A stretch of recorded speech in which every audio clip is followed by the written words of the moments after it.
आज Doubtnut app download करें।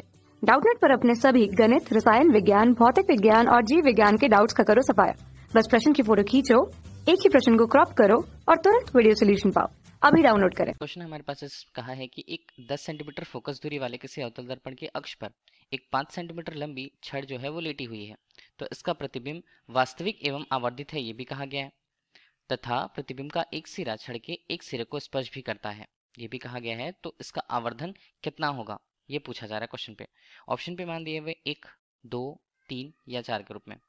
अभी हमने क्या किया, एक अवतल दर्पण लिया है, ठीक है। अवतल दर्पण लिया जिसके लिए फोकस दूरी का मान 10 सेंटीमीटर। तो यहाँ से कहीं हम फोकस बिंदु को देखें तो फोकस बिंदु हमें कहीं यहाँ पर एफ के रूप में दिखती है, तो ये दूरी अगर हम देख रहे हैं तो वो हमारे पास है कितना, 10 सेंटीमीटर। ठीक, इतना तो हो गया वो 10 सेंटीमीटर के रूप में। अब बोला है कि अवतल दर्पण के अक्ष पर 5 सेंटीमीटर लंबी छड़ लेटी हुई है, तो इसे हम कैसे लिखेंगे।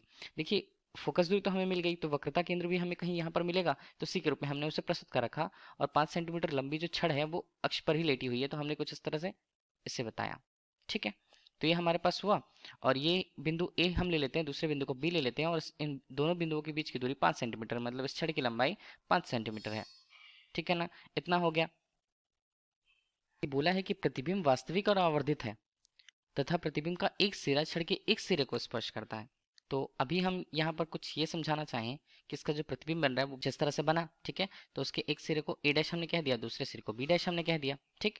तो ये तो हुआ हमारे पास। ये मान लिया कि वस्तु ए बिंदु पर उपस्थित थी और उसका प्रतिबिंब ए डैश उसी बिंदु पर अगर बन रहा है। पहले हम वस्तु की दूरी निकाल लें।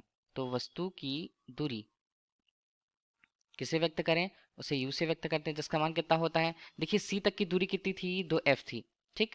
अभी हम इसकी इतने लंबाई को हटा दें तो माइनस कर दिया हमने l के रूप में, तो u का मान हमारे पास कितना बन गया। हम बिंदु a की बात कर रहे हैं बस, ठीक है।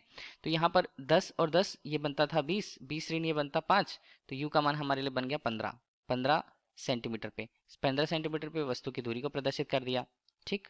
तो हम अगर दर्पण का सूत्र उपयोग करें तो दर्पण के सूत्र से देखें तो दर्पण का सूत्र जो होगा किससे व्यक्त होगा, 1 स्मॉल f के रूप में। इसका मान होता है 1/v धन 1/u के रूप में, ठीक है। तो अभी हमें फोकस का मान पता है, हमें वस्तु के लिए उसके प्रतिबिंब की दूरी चाहिए। तो 1/ यहाँ पर हम कर देते हैं 10, ठीक है। 10 क्या होगा, ऋणात्मक मान होगा, ध्यान दीजिएगा। क्यों, क्योंकि हम उल्टी दिशा पर, बाएं दिशा पर देख रहे हैं। फिर से हम देखें तो वस्तु की स्थिति हमें प्रतिबिंब की स्थिति निकालनी है, v से प्रस्तुत होगा।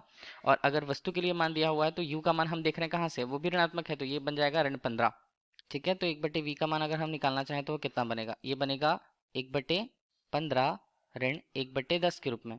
तो 10 और 15 का यहाँ पर 30, तो 1/v हम अगर लें तो ये हमारे पास बनता है 30। और ऊपर देखें तो यहाँ पर बनेगा 2, नीचे करें तो यहाँ पर बनेगा 3।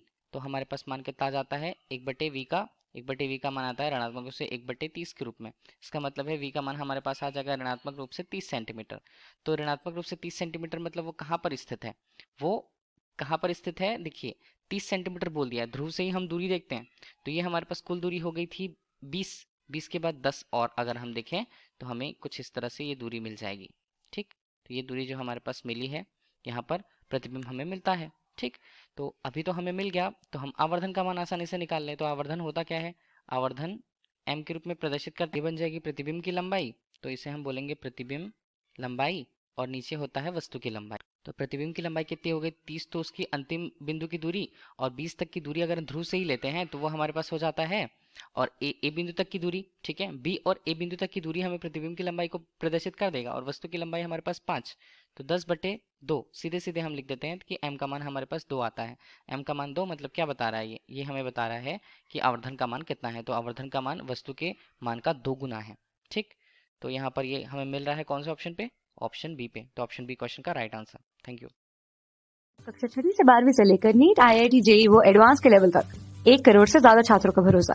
आज ही डाउनलोड करें डाउटनेट ऐप या व्हाट्सएप करें अपने सारे डाउट्स 8400 400 400 पर।